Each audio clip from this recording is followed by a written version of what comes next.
বন্ধুরা, আজকে আমি 36 সাইজের ডাবল কাটারি ব্লাউজে পেপার কাটিং করে দেখাবো খুব ইজিভাবে। তোমরা সম্পূর্ণ ভিডিওটা দেখো।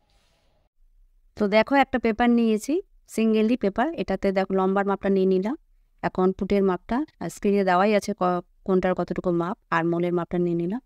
চেস্টের মাপটা যতটুকু লাগবে নিয়ে তারপরে এক্সট্রাটা তো আমাদের লাগবেই, সেটা নিয়ে নিলাম। কোমরের মাপটাও আমরা নিয়ে নিলাম।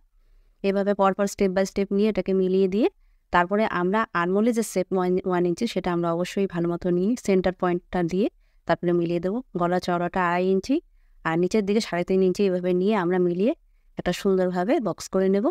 আর নিচে বেল্টের জন্য আমরা 3 ইঞ্চিভাবে নিয়ে, উপর থেকে শেপের জন্য 1.25 ইঞ্চির মতো নিয়ে মিডিলে 36-এর যে কটটির যে ভাগটা, তাহলে 6 হবে, তো সেভাবে আমরা কটটি পাটটা দেখো বগল থেকে আরমোলের থেকে 2.5 ইঞ্চি, উপর থেকে 1 ইঞ্চি এভাবে নিয়ে তারপরে মিডিল পয়েন্টে 3 ইঞ্চি দিয়ে একটা খাপের পোষণটা আমরা বের করে নিলাম। উপর থেকে দেখো আমরা এভাবে যদি এভাবে সেভ করে এভাবে ইজিলিভাবে যদি আমরা করতে পারি, তো আমাদের একটা খুব সুন্দর পারফেক্ট ডাবল কাটারি ব্লাউজ তৈরি হবে। তো এটা হয়ে গেছে, এখন এটা কাট করে নেব। কাট হয়ে গেলে সম্পূর্ণ বেলটা কাট করে নেবো। সাইড পার্টটা দেখো কাট হয়ে গেল। তো সাইড পার্টটা রেখে এখন মিডিল পোষণটা এখন আমাকে চেঞ্জ করতে হবে। সাইড আর বেল কিন্তু কোনো চেঞ্জ হবে না। মিডিল পানটা দেখো যেমন আছে সেম এরভাবে করিয়ে একটা ড্রাফটিং করে তারপরে এক্সট্রা আমরা নিয়ে নেবো কতটা, দুপাশ থেকে 1 ইঞ্চি 1 ইঞ্চি করে নিয়ে নেবো।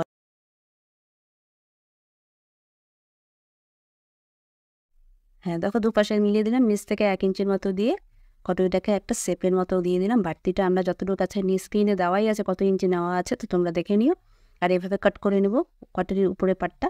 তো এটা লেন্থটা আমাদের লাগবে, নিচের যে পাটটা বের করবো, তো লেন্থটা দেখো যা আছে সেটা নিয়ে নেবো। আর উপরের যে চওড়াটা আছে 3, তার সাথে 1 ইঞ্চি অ্যাড করবো, আমাদের লাগবে এটা স্টিচিংয়ের জন্য। আর দুপাশ থেকে এক পাশ থেকে 1.25 ইঞ্চি, এক পাশ থেকে 1/2 ইঞ্চির মতো আমরা ডাউন করব, করে একটা শেপের মতো দিয়ে মিডিল পয়েন্ট একটা বের করবো, দিয়ে টেকিনের মতো এখানে দুপাশ থেকে খাপের পোষণটা 1 ইঞ্চি 1 ইঞ্চি করে যাবে। তো দেখো এটা কাট করে নেব, তো খুব সুন্দর একটা শেপে চলে আসবে। তো এটা এখানে একটা পয়েন্ট করে নেব। তো হয়ে গেল এটা কাটরি। তো কাটরি 1 2 এভাবে একটা হয়ে গেল। তো এইভাবে সেট করে নিলাম। স্টিচিং করার পর দেখো লুকসটা কত সুন্দর আসে, কত সুন্দর। খুব ইজিভাবে তোমরা এইভাবে যদি কাট করে পেপারটা তারপরে ফেব্রিক কাট করে।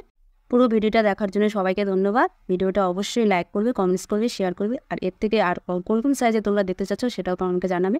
ঠিক আছে, আজকের